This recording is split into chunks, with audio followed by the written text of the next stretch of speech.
others. The fifth is equal ownership of property. Husband and wife each have equal share of any property that they acquire as a couple.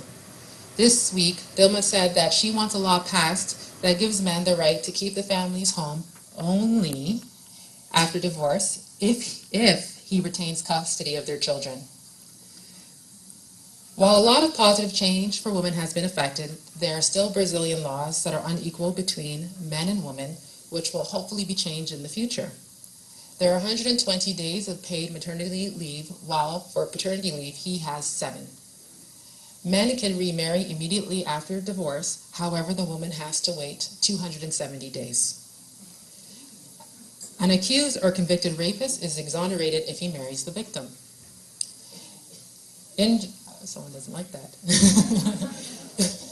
In the short period of time that Dina has led the country, she has made great change to improve the lives of women.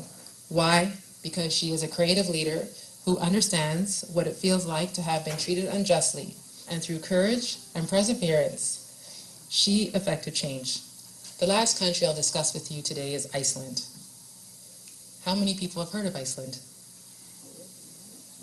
Oh, it's not too bad. So compared to Canada, Iceland is near Greenland, by the way. Compared to Canada, Iceland is a small country with a population of 318,000 and is about the size of Nova Scotia. Yet, Iceland has been named by Newsweek in 2011 as the best place in the world for women to live. Canada was ranked 3rd. On February, I'll tell you why soon. On February 1st, 2009, Joanna Sigatier became the first open lesbian head of state in the world. Having once worked as a flight attendant with what is now Iceland Air and an office worker, Joanna became more involved in politics after the Prime Minister resigned during the financial crisis. Iceland has one of the highest reproductive rates in Europe. An average family has 2.1 children, while in Canada and the United Kingdom, we average 1.7. 90% of Icelandic children between the age of 3 to 5 years old are enrolled in daycare. A reason underlying this may be the affordability of daycare and the focus on equal parenting. Daycare costs on average $140 a month. And that includes breakfast and lunch for the child. Yes, my assistant told me she's moving to Iceland.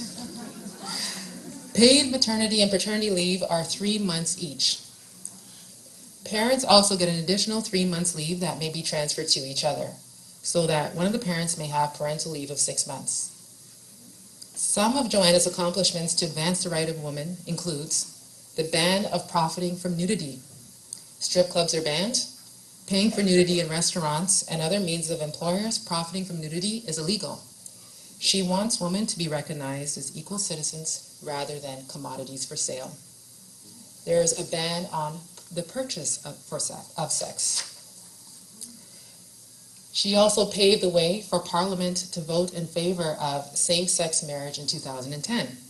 Shortly after, she married her long-term partner.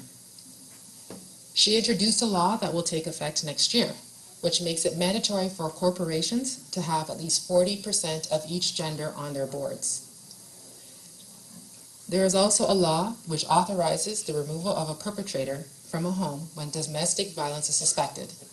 This is opposed to the situation where it's usually a woman that has to leave and live in a shelter. And there was a working group established last year to create proposals on how to increase the participation of men in gender equality issues. But there are still problems, nothing's perfect. For every dollar earned by a man in Iceland, a woman earns 62 cents. Men comprise 90% of CEOs and executive managers.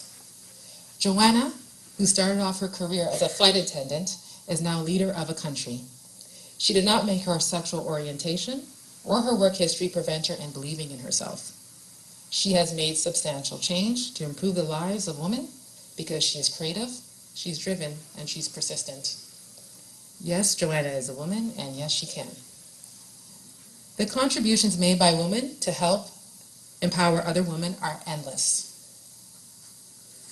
In the short time that I have had to discuss this topic with you, I hope that I've provided you with a snapshot into what may be achieved despite your gender, your race, or your social class. Once you believe that there are unfair rules, notions, or beliefs, the likelihood of it changing will occur if something is done about it. Take the initiative. Doing something requires courage, perseverance, and dedication. Most importantly, you must think outside the box. I hope the stories of the women that I talked about today have inspired you.